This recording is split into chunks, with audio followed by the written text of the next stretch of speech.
Hello students, how are you? I hope you all are fine. Today we will do the exercise of the fourth chapter of class 7th. Fourth chapter का जो सबसे पहला work दिया हुआ है, answer the following questions दिया हुआ है, लिखा है आंसर ईच क्वेश्चंस ब्रीफली। हम देखिए इस वीडियो में जो है क्वेश्चन वाइज जो है आंसर्स करेंगे। सबसे पहला क्वेश्चन लिखा है how old was Raicharan's when he first came to his master's house. इसका क्या मतलब हुआ कि राजरन कितने साल का था जब वो पहली बार अपने मास्टर के घर आया था। तो इसका जवाब है कि he was only 12 years old. क्या जवाब होगा कि he was only 12 year old. Second question is what work was he given. उसे कौन सा काम दिया गया। तो इसका जवाब आपका हो जाएगा he was given his master little son to look after. उसको जो है उसके मालिक के बेटे को देखने के लिए दिया गया। The next one is who was Anukul's and how did Raicharan's serve him. इसका जवाब आपका हो जाएगा कि Anukul was the little son of Raicharan's master और Raicharan's remained his sole attendant till the end of the boy's marriage. Again I repeat it. Anukul was the little son of Raicharan's master. Raicharan's remained his stall attendant till the time of the baby's marriage. Okay. The fourth question is how did Raicharan's get complete hold over Anukul's little son? And the answer of this question is Raicharan's gave all his love and attention to the baby, thus he got the complete hold over him. Question is your son will be a magistrate one day. Who said these words and about whom? The answer is Raicharan said this word about Anukul's little son. The sixth question is what was the new wonder for Raicharan's? It means कि रायचरंस के लिए नया रहस्य क्या था। इसका जवाब ये होगा द बेबी लर्न टू से बाबा मामा he would call Raicharan's Channa. It was Raicharan's a new wonder. Okay.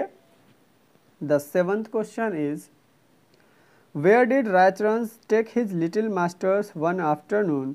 क्या मतलब हुआ, क्या पूछा जा रहा है कि रायचरंस छोटे मालिक को एक दोपहर कहाँ लेके गए। इसका जवाब हो जाएगा आपका कि he took him to the fields on the bank of the river. The eighth question is why did Raicharan not want to go for kadamba flower? रायचरंस Kadamba के फूल के पास क्यों नहीं जाना चाहता था। इसका जवाब हो जाएगा कि it was because he would then have to go through the mud. The ninth question is what did he say to the child before going to flower? फूलों के पास जाने से पहले वो बच्चे से क्या कहा।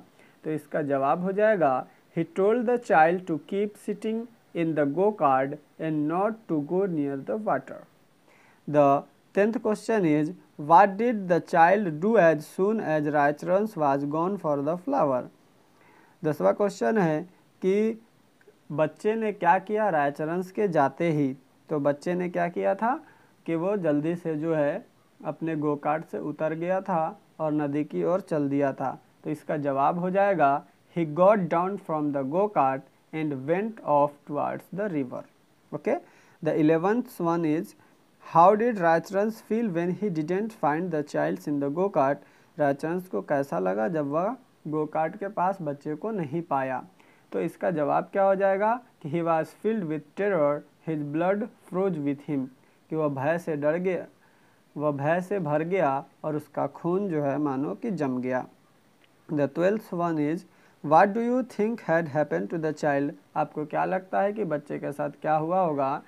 तो इसका जवाब हो जाएगा कि the child fell into the river and was drowned.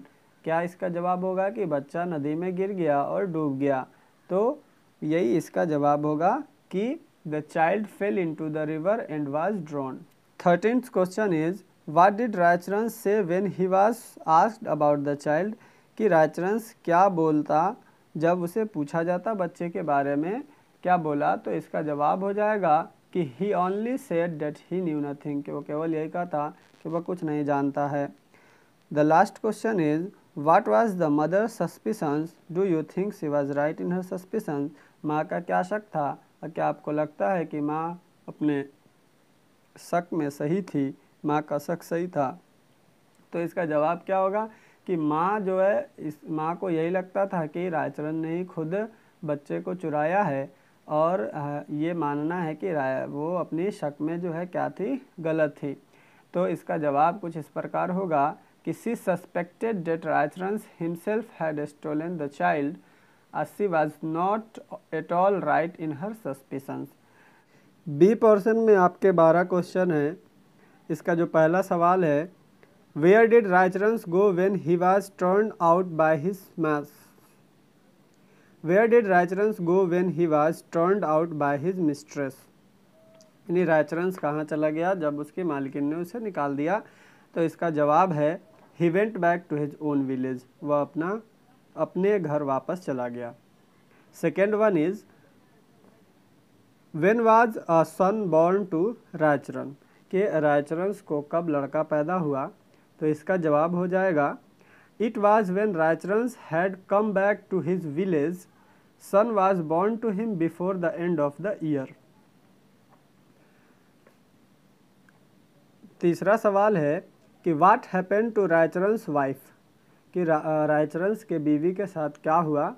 तो इसका जवाब आपका हो जाएगा she died after giving birth to a सन।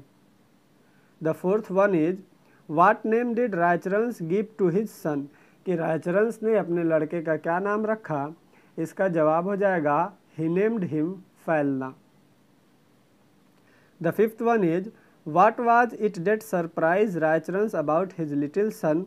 के रायचरण के छोटे लड़के के लिए लड़के से रिलेटेड ऐसी कौन सी आश्चर्य की बात थी? जवाब ये है कि the voice of his son and the sound he made were like those of his little master, it filled Raicharan with surprise. Okay.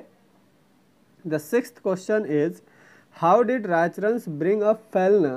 कि रायचरण फैलना को कैसे लाया?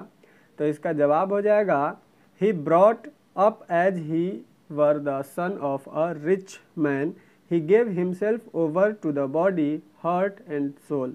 okay, the seventh question is, what happened to फैलना as he grew up?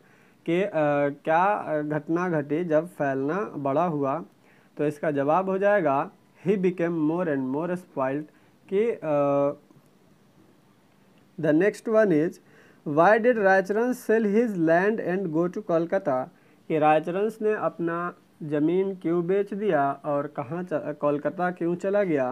तो इसका जवाब है कि he did it so that he could send his son to school in Kolkata. वह ऐसा इसलिए किया ताकि वह अपने लड़के को पढ़ा सके और उसे कोलकाता लेके जा सके। ओके। उसके बाद जो है 9th क्वेश्चन आपका है, What sacrifice did Raicharan make for his son education? Raicharan ने अपने लड़के के पढ़ाई लिखाई के लिए कौन सी बलिदान दी? क्या क्या बलिदान दिए? तो इसका जवाब हो जाएगा he gave the boy everything he asked for, he gave him the best clothes and the best food, he himself lived on a mere handful rice। यानी उसने अपने लड़के को बेहतरीन से बेहतरीन शिक्षा दिया, वह जो भी चीज़ मांगे वह सारा चीज़ उसको दिया और खुद एक मुट्ठी भर चावल पे गुजारा करता था। Okay. The 10th question is, why did Phailna not look on Raicharan as his father? कि फैलना रायचरण को पिता के रूप में क्यों नहीं देख रहा था? तो इसका जवाब हो जाएगा आपका कि रायचरण गेव फैलना fatherly affection but his manner was always that of a servant, that was why the boy never looked on him as his father। The 11th question is, why did रायचरण's employer keep finding fault with him? तो इसका जवाब आपका हो जाएगा कि Raicharan had become very old and weak, he couldn't serve his employer properly, that's why the employer kept finding fault with him। The last question of this session is, How did it become difficult for Raicharan to meet his son demands?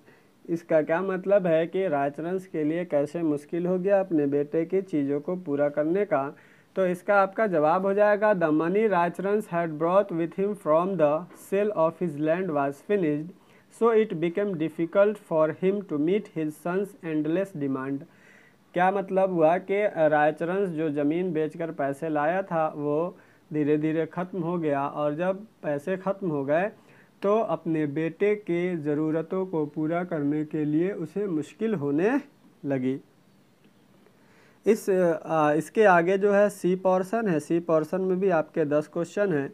उसका जो पहला question है वह यह है, where did Raicharan's go after give up his job in Kolkata, कि रायचरंस कहाँ गया कोलकाता में अपना नौकरी छोड़कर। तो इसका जवाब हो जाएगा he went to Alipur where Anukul was magistrate. The second question is how did Anukul and his wife feel on seeing their old servant, कि अनुकुल और उसकी बीवी ने कैसा एहसास किया अपने पुराने नौकर को देखकर। तो इसका जवाब है कि Anukul's heart was softened and seeing his old servant but his wife showed no warmth for him. Okay, कि अनुकुल का दिल तो उसके प्रति नर्म हो गया, लेकिन उसकी बीवी उसको सही रूप में यानी दिल से कबूल नहीं की। Okay, the third is what did Raicharan's say about Anukul's lost child, Raicharan's ने अनुकुल के लड़के का खोने का क्या कारण बताया। तो इसका जवाब आपका है कि he said that it was he not the Damodar that had stole his child. Okay, the fourth question is what did Anukul's wife do on seeing Phailna, कि अनुकुल्स की बीवी ने क्या किया फैलना को देखने के बाद। इसका जवाब आपका है she at once took the boy in her arm, she kissed his hair and his forehead, she looked at his face with hungry eyes. The fifth question is what proof did Anukul want from रायचरंस, कि अनुकुल कौन सी सबूत चाहता था रायचरंस से। तो इसका जवाब यह है कि he wanted from रायचरंस the proof that फैलना was really his own अनुकुल्स son, यानी अनुकुल चाहता था कि तुम्हारे पास क्या सबूत है कि ये जो लड़का है वो मेरा ही बेटा है। उसके बाद जो है आपका सिक्स्थ क्वेश्चन है why did Anukul not let Raicharan stay in his house, कि अनुकुल रायचरंस को अपने घर में नहीं दे रहा था। का जवाब हो जाएगा Anukul's believed Raicharan's had done an unpardonable act so he didn't let him stay in his house. Okay, इसका क्या मतलब हुआ कि अनुकुल को लगता था कि रायचरंस ने जो गलती की थी उसे माफ़ नहीं किया जा सकता, इसलिए वह उसे अपने घर में नहीं रहने दे रहा था। सातवां क्वेश्चन है आपका did Phailna really believe that he was Anukul son and don't Raicharan's, क्या फैलना सही में ये विश्वास कर रहा था कि वह अनुकुल का बेटा है रायचरंस का नहीं है। तो इसका जवाब हो जाएगा yes he really believed he was Anukul son not Raicharan's. हाँ, वो हकीकत में ये यकीन कर रहा था कि वह अनुकुल का ही बेटा है बल्कि रायचरंस का नहीं है। आठवां क्वेश्चन आपका है कि what did Phailna say when Anukul's refuse to let Raicharan's stay in his house, के फैलना ने क्या कहा जब अनुकुल ने रायचरंस को घर में रखने से इनकार कर दिया। तो इसका आपका जवाब हो जाएगा he said that Raicharan's should be given a small monthly pension, उसने कहा कि रायचरंस को एक छोटा सा मंथली पेंशन देना चाहिए। नाइन्थ क्वेश्चन है What did रायचरंस do when he saw that his own son was willing to give him up? इसका जवाब हो जाएगा कि he looked for the last time at the face of his son, then he bowed respectfully to Anukul's and his wife and went out. The last question is why did the money order sent by Anukul's for रायचरंस come back?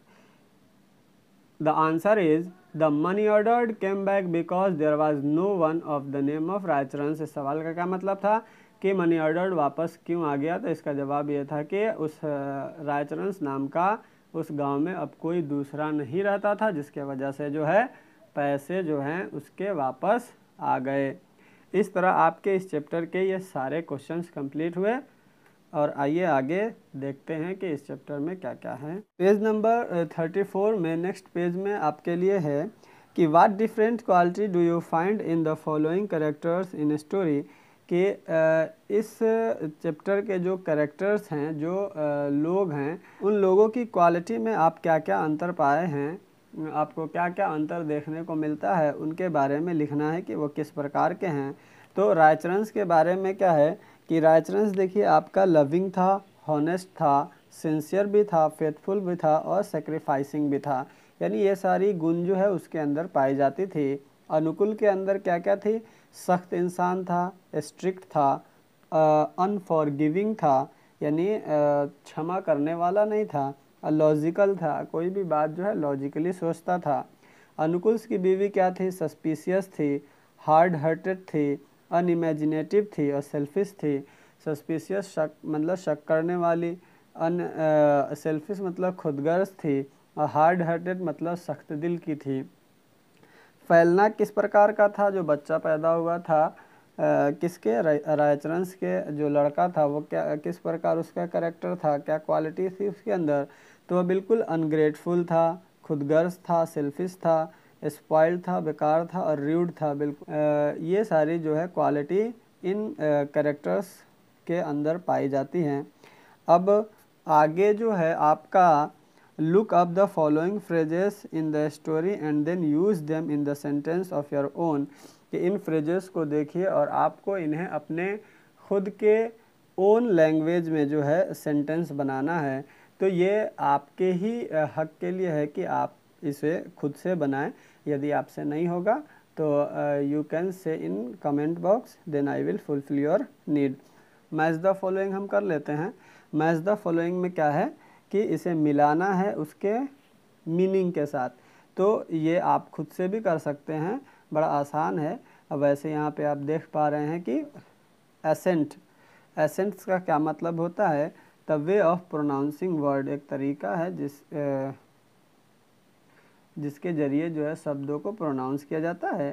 Freeze मतलब क्या होता है, तो freeze का मतलब होता है आपका change from liquid to solid by extreme cold, यानी जमना, यानी लिक्विड से सॉलिड में जम जाना। परस्यूर का क्या मतलब है, बी, फॉलो और चेज। हैंडफुल, हैंडफुल जो है आपका डी हो जाएगा, as much as can be held in one hand, okay, यानी भर मुट्ठी जिसे आप कहते हैं। फैमिलियर जो है क्या है, ई है, having a good knowledge of something. Familiar यानी जो आपका जान पहचान का हो। प्रेटेंडेंट मतलब होता है नाटक करना, और प्रेटेंडेंट का जो आपका एच है यानी make oneself appear to doing something in order to deceive other, यानी नाटक करना। प्रेटेंडेंट मतलब क्या होता है, नाटक करना, यानी कोई इस प्रकार हरकत करे जैसे मानो कि खुद को बचा रहा हो।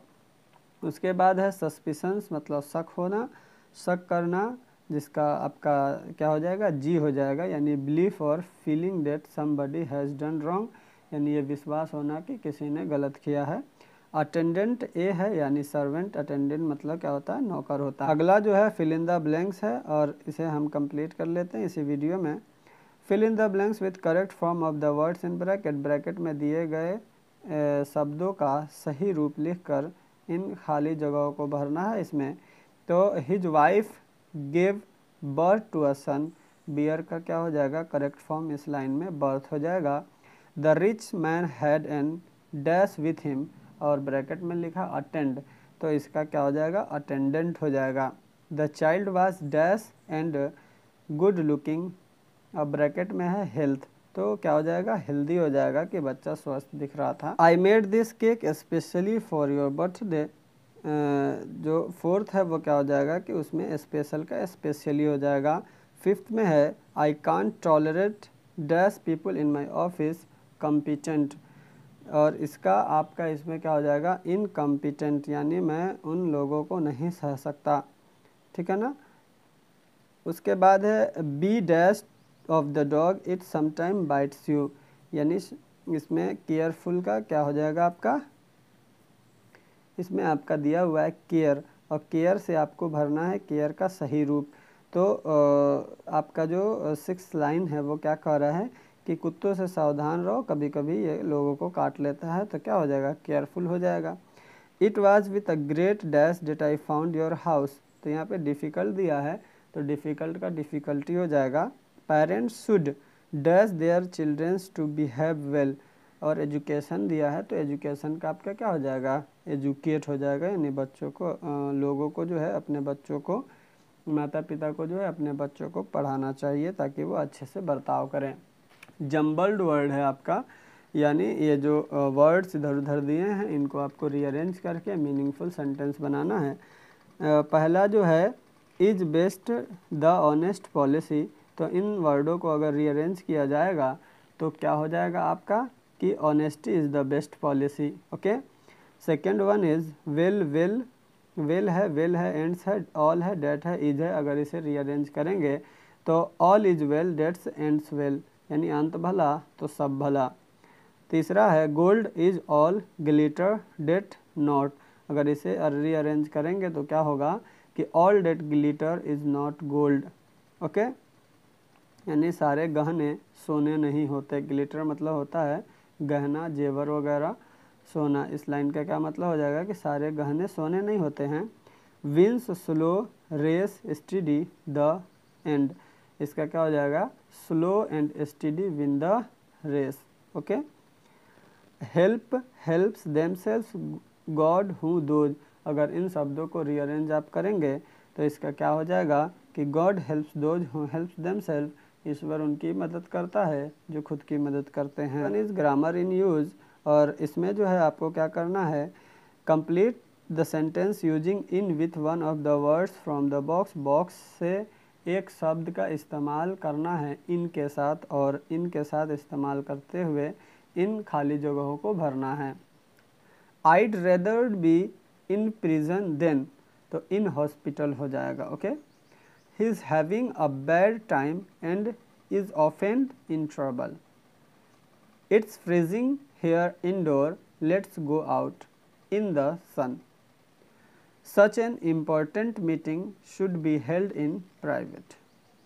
Everyone laughed when he come to school in pajamas. In exam, it's best to write your answer in ink. Poor John, he had to spend 3 weeks in bed. She smiled sympathetically and then spoke to me in a whisper. Okay? तो rewrite each question as a request, यानी हर एक वाक्य को जो है request के रूप में लिखना है। पहला है where did you leave the child, तो इसका रिक्वेस्ट क्या हो जाएगा please tell me where you lived the child, कृपया करके मुझे बताओ कि तुमने बच्चे को कहाँ छोड़ दिया है। दूसरा when is the train coming, तो इसको अगर रिक्वेस्ट से पूछना हो तो कैसे पूछेंगे कि please tell me when the train is coming. The third one is what does she want from us, वह हमसे क्या चाहते हैं, तो क्या हो जाएगा कि please tell me what she want from us. What is the time by your watch, तो इस तुम्हारे घड़ी में क्या समय हो रहा है, तो please tell me what the time by your watch is, कि तुम्हारे कृपया करके मुझे बताओ कि तुम्हारे घड़ी में क्या समय हो रहा है। वेयर आर यू गोइंग, तुम कहाँ जा रहे हो, अगर इसे हमको प्लीज़ के साथ पूछना हो तो क्या हो जाएगा please tell me where are you going. Okay, I hope कि आप सबको समझ में आया होगा।